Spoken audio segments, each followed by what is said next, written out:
Jacob. Hi, thank you for taking time out of your day to come watch my presentation.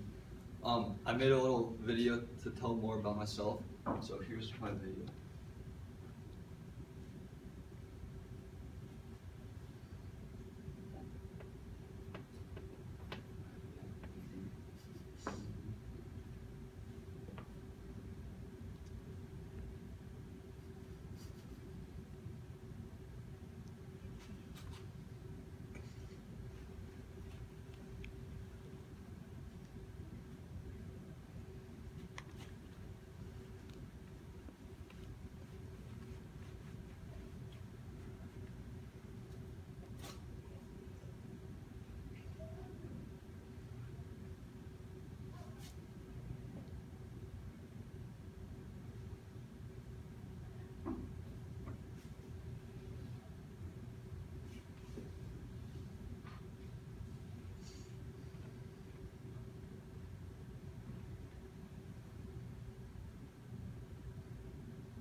So that was just a little bit about myself.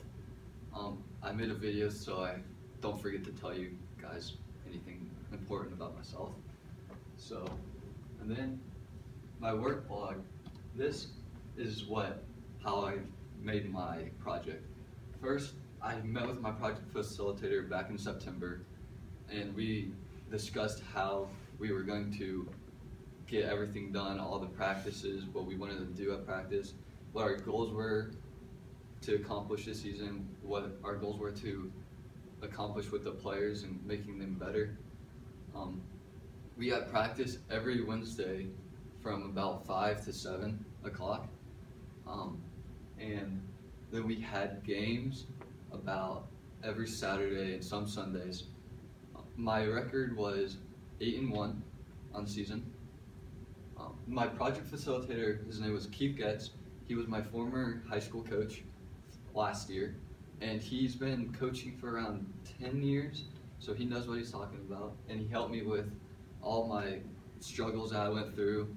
One of my main struggles was getting field space to coordinate with his schedule so he could be there to help me if I needed any help. That was probably the biggest struggle, and I called and talked to the field owner and found all the spaces that were open. So then I called my project facilitator and asked him when he was free, and I found times that would work for him. So that's how I overcame that. So now for my product, I made a presentation about my product was practice plans.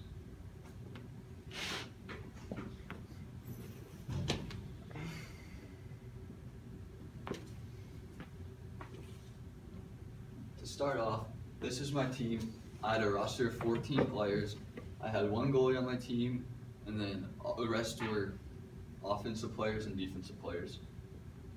We were called the Woodstock Junior Wolverines lacrosse team.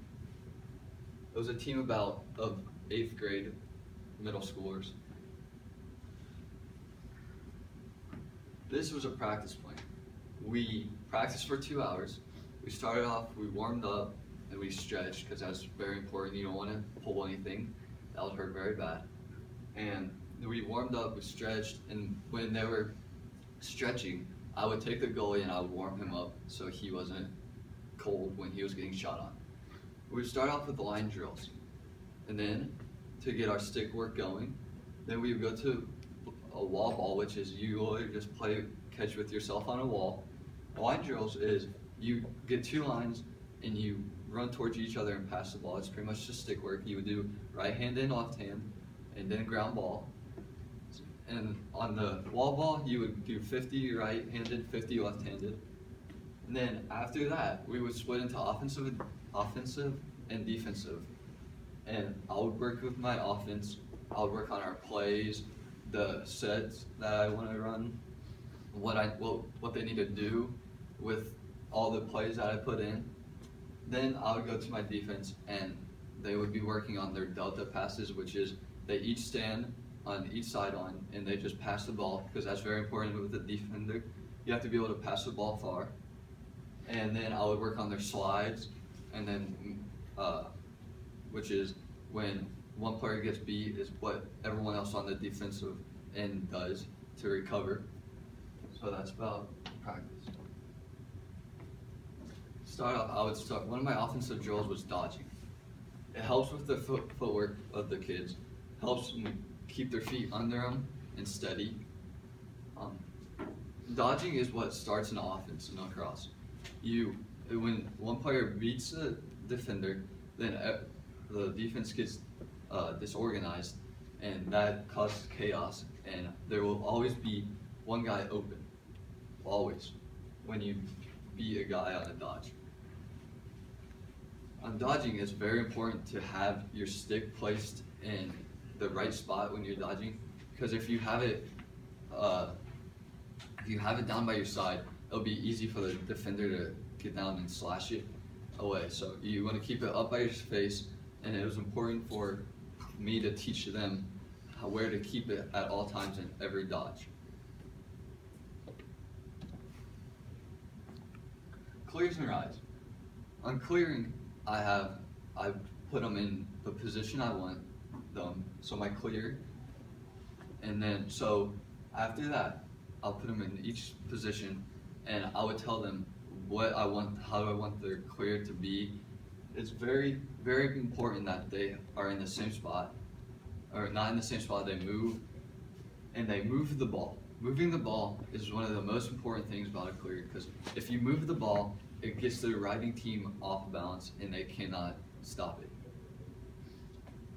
The object of the clearing team is to get the ball from their defensive end to their offensive end so they can score. But the riding team they try to stop the clearing team from clearing it to the offensive end to get the ball back to score. Man up versus man down. Man up versus man down is 6-on-5. On man up, you always have to have ball movement. Ball movement is key to any lacrosse at any time. If you have good ball movement, you're most likely gonna win. And ground balls. If you win ground balls and ball movement, you're gonna win. You're gonna win the game. So on man up, I had one set man up play. It was a 2-2-2. The object was just to move the ball quick around the horn to get the defense moving, and then that's 2 guys in the middle, and 2 guys up top, and 2 guys behind the net. And the 2 guys in the middle would just move around quick, and they would make the defense not know what's going on. And then you would move the ball around, and then one of those guys in the middle would be open if you keep the ball moving fast enough. On the man down side, on the defense, you run a box and 1, 2 up top, 2 bottom, and then 1 guy in the middle. The 2 up top and 2 up bottom are usually the long sticks, and then the guy in the middle is a short stick, which is a midi or an attackman. Usually it's a defensive midi. You would have rotation. Rotation and defense is key on man down. You always have to have that. You have 4 poles and 1 short pole. Fast breaks. Fast break is a 4-on-3. You have to have ball and movement, quick thinking, and keeping your head up. All of those are very key to fast break, because the object is you're obviously 4-on-3. The attack will be in an L shape, and it's very hard for the defensive guys. You always have 2 guys open, no matter what, so it's very hard for the defense to stop. 2v2. It's 2-man games, so you set picks. You always have to have ball movement, like every other thing. You set picks for each other. It gets the defense messed up also. The scrimmage. It's like a game-like situation. It's fun for the kids. And then I can always stop and stop the play when I need to tell them what's going on, what they're doing wrong. A game day. They would arrive 1 hour in advance. I would warm up the goalie. They would do their line drills, and then I would run through the offense in their man on and man down. So that was my presentation. Thank you for coming. Thank you.